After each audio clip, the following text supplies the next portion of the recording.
everybody. Welcome to this episode of Health Talk.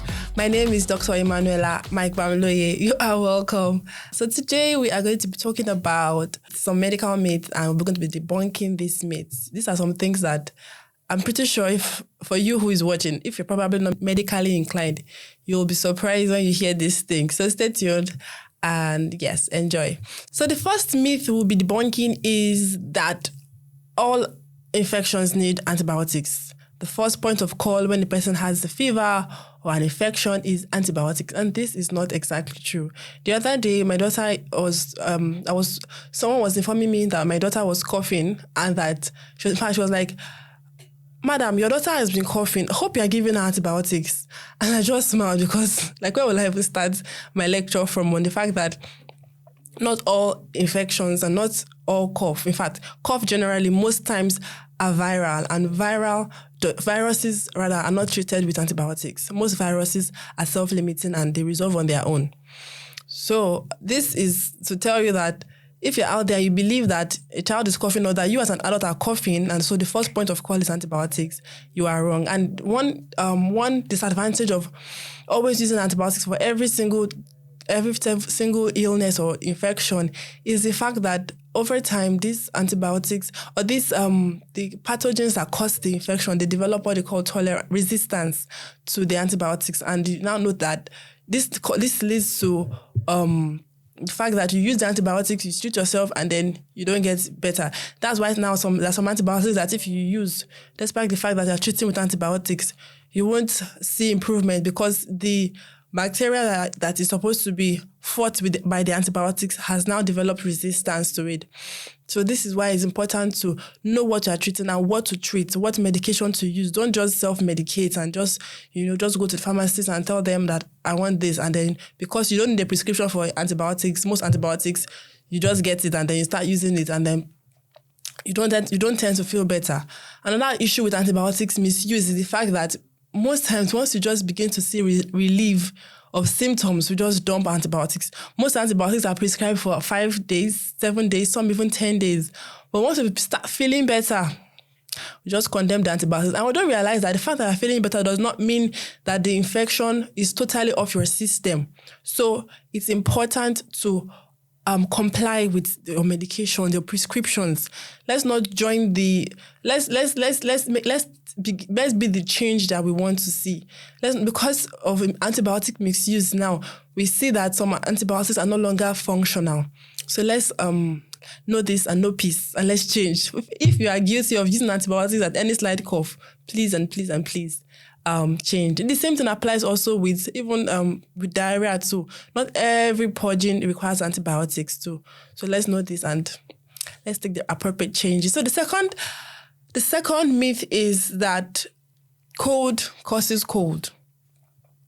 What I mean by cold causes cold, they'll tell you that, make sure you dress warm, keep warm, avoid cold so that you don't catch a cold.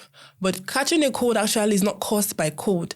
Some people also believe the same thing with pneumonia. In fact, they will tell you that that child had pneumonia, and it's because he was exposed to cold. They didn't dress him warm. It's in as much as it's good to be kept warm and to be dressed warm. Cold is not the primary cause of cold. It's cold, and most pneumonia infections are usually viral in origin, and some even bacterial in origin. So the fact that the person has a cold does not necessarily mean it's not because he was exposed to cold. It's just coincidental, or it so happens that it's during the cold season that most of these viruses are rampant, and so people tend to catch cold easily. But it's not the cold that causes cold. Another risk factor too that leads to also cold and pneumonia is overpopulation. And then also when there's no cross ventilation, you lock up the windows. There's so many people inside this a small place in a bid to keep warm, and then there's cross infection. A person who has a cold easily transfers it to another person, and the cycle goes on, and then people keep believing that it's cold that causes cold, but then that is not true. Cold doesn't cause cold. The third myth is that Gary leads to eye problems. So now, in as much as this is, now there's some truth in this, in the fact that on top of poorly processed Gary poorly processed gari has some cyanogenic properties, some cyanide in it, and that is harmful to the body generally and also to the eyes. But properly processed gari doesn't cause eye problems. It may be genetic, it may be some other abnormality, in the eyes and all, but properly processed gari in itself doesn't cause eye problems. So instead of, being hard on that person, stop drinking gari. Gari is not good for your eyes. Once it's properly processed, gari is good for your body. I mean, as far as not taking in excess, because too much of everything is not good. And the last myth that we'll be talking about and debunking is that beans makes you tall. I've heard that so much. Maybe because I'm tall. I mean, people will just walk up to me and tell me that, I want to start eating beans so I can be tall like you. Or they ask me, do you eat beans? Do you like beans? And the truth is, nah, I don't like beans. I'm not a beans person. So that's just the irony, right? Anyways, so beans is rich in protein. But along with other protein is good for bodybuilding and helps you grow rather. However, you don't just limit yourself to eating beans in the name of growing tall. It's good to eat healthy, eat a balanced diet, eat well. But don't punish yourself, quote and unquote, for those who don't like beans anyways.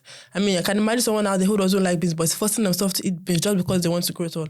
And also, it's important to know that there's a particular age you get to where your epiphyseal plates have fused and then you cannot grow tall beyond that age, beyond that height at that particular age. So, like I said, don't be hard on yourself. Appreciate who you are. Appreciate how God has made you. One question I ask people when they say that they want to grow tall is, look at your mom and your daddy. Look at your brothers and your sisters. Are they tall? If not, why are you hard on yourself? The height will not just jump on you.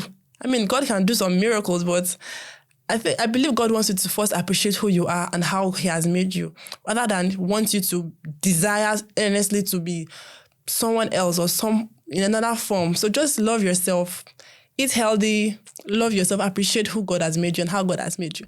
I hope you have learned one or two things from today's episode. Till next time, bye.